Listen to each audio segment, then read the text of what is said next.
What is going on, guys? Alex Chasson back here with a brand new video. Hopefully having a great day, afternoon, or night, or wherever you guys are in this world. And the Western Conference Finals starts tonight. The Los Angeles Lakers head to Denver, Colorado to face off against Jokic and the Denver Nuggets. I'm going to be giving you my prediction in this one.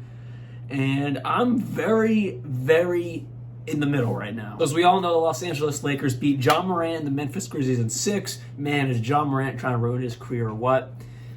Come on, Ja. You gotta be better than that. Insane. I'll keep you guys updated if anything major happens with Ja Morant, but as of right now, he's just suspended from all team activities for the offseason. He's just not doing well. But anyways, moving on to Golden State versus the Lakers. Lakers won in 6 on that one as well. Made a whole video on that. And now they're in the conference finals. Nuggets beat the Timberwolves in 5, beat the Suns in 6. I actually had the Suns winning that one in 7.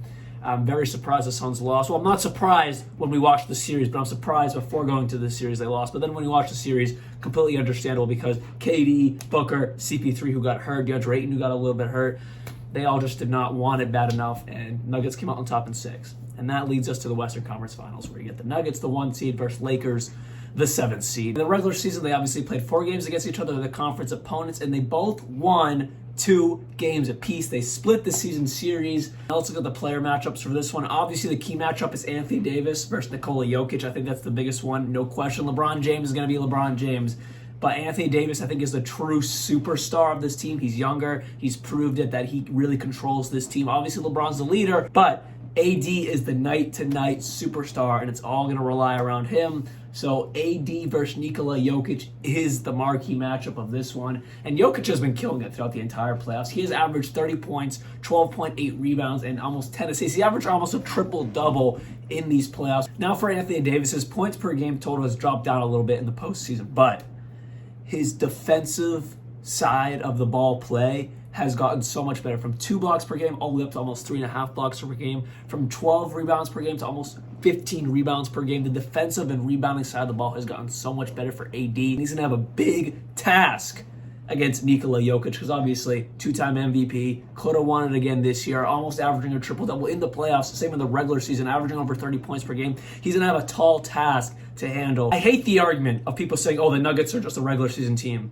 The Nuggets have given some of the best playoff performances in NBA history. Jamal Murray, remember Bubble Murray? Have they failed on some key opportunities to make it to the finals? Yes, do not get me wrong on that. Jamal Murray, Bubble Murray, he's doing it again this year, averaging almost 26 points per game in the playoffs. And then Nikola Jokic averaging over 30 points per game in the playoffs. And then you got great role players like MPJ, Aaron Gordon, Bruce Brown, KCP, all averaging more than 10 points per game.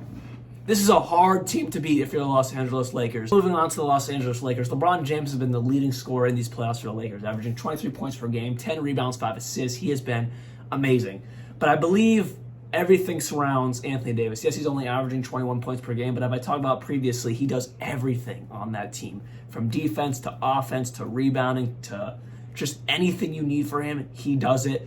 And I think it was proved in the first round and the second round that if Anthony Davis is not on, this team struggles to get wins, but if he's on, they dominate and make the wins look so easy. And there's some X factors that if they're on, makes this team even harder to beat. You got D'Lo averaging around 16 points per game, AR 15, Austin Reeves popping out of nowhere for big playoff performances. He had a great regular season, but it has translated into even bigger playoff performances, averaging over 15 points per game in the playoffs, shooting great efficiency. And then you got Rui Hachimura doing what he did in the regular season, in the postseason, averaging 11 points per game. And then guys like Dennis Schroeder, Lonnie Walker popped off. Lonnie Walker had 15 points in the fourth quarter a few games ago. Anthony Davis, again, if he's not on, they struggle to get wins. If LeBron James isn't on, of course they're going to struggle to get wins. But then there's guys like Lonnie Walker and Austin Reeves who pop off and help them overcome those deficits from those big 2 guys. So it's kind of like a middling thing where they need to be on, but then also the bench players have to play key roles. Where the Nuggets, on the other hand, they have so much depth that are always on. I've never really seen a bad game. But then you have Jokic and Murray who have been killing it these entire playoffs and haven't really had an off switch yet. So with all the statistics and all the back and forth between AD, Jokic, LeBron, and MPJ, all the different matchups, Jamal Murray and D'Lo, all the possible matchups we talked about, you are here to hear what I have to say about who is going to win this series and my opinion on it. It's hard. After saying all that I've said, it is still extremely hard. I would love a Los Angeles Lakers versus Boston Celtics finals. The battle for 18, they both have 17 championships. That would be one of the best media things that could possibly happen for the NBA. I'll make a Celtics Heat video out for tomorrow because that's when the series starts this Wednesday. But for this series here, my gut is telling me the Denver Nuggets. I think it is their time to get to the finals. Do I think it's going to be easy? No. Do I think it can swing the other way? Absolutely. That's why I said from the jump of this video, I am struggling on who to pick. But I think I have to go with the Denver Nuggets in 6 or 7 games. If I have to lock an answer in, I am going to say Denver Nuggets in 7 because I do have home court advantage.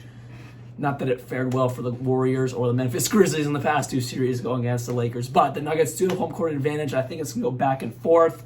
And the Lakers have been stealing away games, and I think they're going to do it again in this series. So I think it's going to take 7 games for the Nuggets to figure it out and beat them. But I think it's just finally time for the Nuggets to make it to the championship. Tell me what you guys are thinking down in the comments below. Again, I could see this sliding either way. I could see the Lakers winning in 7. I could see the Lakers winning in 6. I could see the Nuggets winning in 6. But I think it's going to go 6 or 7 games. Nuggets in 7 is where I'm locking it in at. Again, I see it sliding either way, but I got to pick one. So hopefully you guys did enjoy this video. I'll be back tomorrow, and like always, peace out.